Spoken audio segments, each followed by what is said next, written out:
მოგესალმებით, თქვენ ისაუბრეთ როგორც დეპუტატები და მე ვისაუბრებ ძღოლის პოზიციიდან და ძალიან მოკლედ გეტყვი, ჯერ სტუდია რომ ამ ქალაქში თუნდაც არაფერი პრობლემა არ დარჩა გარდა იმისა, რომ ტაქსისტებს და მძღოლებს როგორ გავღლიტოთ რამე, ახლა იმაზე ვფიქრობ, პირველი რაც თქვენ გააკეთეთ, აი რომ თუნდაც აღრიცხვა უნდა დავიწყოთო და ესო სისუფთავესო მოაწესრიგებთ ტაქსებისო და ჩემი მეგობარი მძღოლი არის, აგერ აი ეს ფარატინა ფურცელია, რომელსაც თქვენ არიგებთ იუსტიციის სახით თუ ელექტრონულად როცა შეავსებენ და აი ამას აძლევთ ეს ღირს ერთი თეთრი ეს ფურცელი და აი ამ ფურცელში აღწევინებთ 100 ლარს. ჯერეთი რომ ეს არის ხარკი და აი ამას არაფერი არ აქვს ტაქსის უსაფრთხოებასთან და რეგულაციასთან საქმე აბსოლუტურად არაფერი. ეს ერთი. ახლა მეორე საკითხი მნიშვნელოვანი უკაცრავად კიდევ მე ძღოლის პოზიციიდან ვსაუბრობ.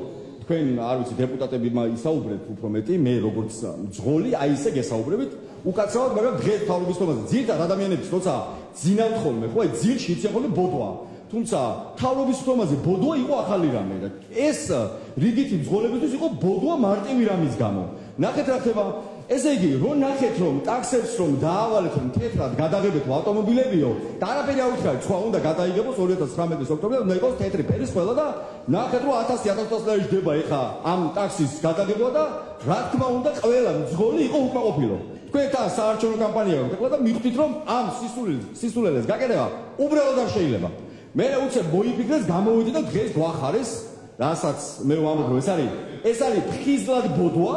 ვიტყეს რომ არაო კაცო, თქვენო კი არ გადაღებავთო ტაქსისტებს უთხრეს. ჩვენო უფასოდ გადაგიგებავთო, აბა ჯერ ხო შეჩვეულია ხალხი უფასოდ ფულს, განახევლებულ კომუნალურებს, თავზე ხო აყრიათ ის დოვლათი რას 6 წელი იმას කියით, რა ქვია, მოაგროვეთ და დააგროვეთ ამ ქალაქში და ახლა პირდაპირ მიაყარეთ კრასკა უფასოდ, ეს თეთრი კრასკა, გიდა თვალებში და გიდა ავტომობილებს და მე გამოაცხადეს რომ არაო, ამას არც ბიუჯეტი არ იზამსო, ამას გააკეთებს კომპანიაო.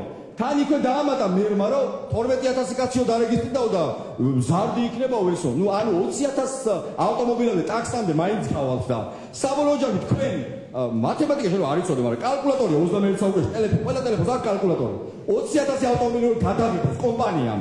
ეს დაუждდება 20-30 მილიონი ლარი. 20-30 მილიონ ლარს მიტყებებულ რეკლამაში ტაქსზე ვინ იხდის? გამაგებინეთ 20-30 მილიონ ლარი მთელი საქართველოს ბანერებს იყიდიან. ხალხი ტელევიზიას გახსნის, ახლა და რეკლამასაც დააწყებს. რას ვლაპარაკობთ რომ კომპანიები დაინტერესდებიან როგორ გადაგებონ ახლა და წმენდა ჩაუტარონ თან თურმე დამატებით კრასკის იქიდან. ეხლა ვიღაცა გამოდეთვის, იცით რა, კრასკა ღირს 500 ლარი. თუ შორიდან მიასხამთ ამ თეთრ კრასკას კი 500 ლარი დაждდება.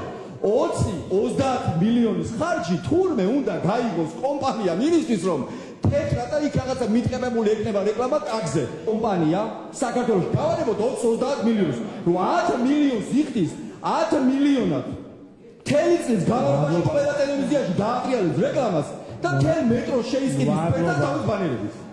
ეს არის რეალობა. უკაცრავად ამასულებინეთ რა თუ შეიძლება. 30 წამი მჭირდება. დაახმულოს, მოკლედ.